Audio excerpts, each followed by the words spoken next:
Diduga karena konsleting listrik ruang penyimpanan barang Villa Arya di Banjar Tebongkang, Desa Singakarta, Kecamatan Ubud, terbakar pada Minggu 24 September sekitar pukul 12:30 WITA. Akibatnya kerugian pun ditaksir mencapai ratusan juta rupiah. Kapolsek Ubud Kompol Imade Udar mengatakan kejadian tersebut berawal sekitar pukul 9 WITA saat saksi Dewa Gede Wahyu Saputra yang karyawan bagian engineering mendengar ada suara ledakan dari gardu listrik yang berada di depan Villa Arya. Suara itu disusul suara ledakan dari box panel genset yang ada di ruangan engineering Villa Arya.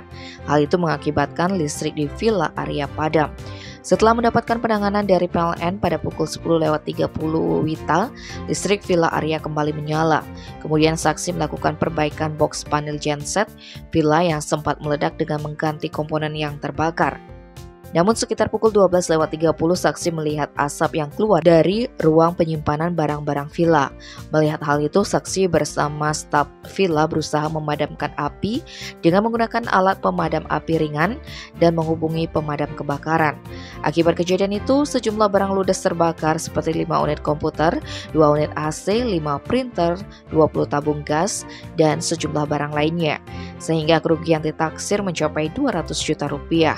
Belum diketahui secara pasti penyebab kejadian kebakaran tersebut, namun diduga karena konsleting listrik peralatan elektronik yang ada di ruang General Store. Tim Bali Express melaporkan.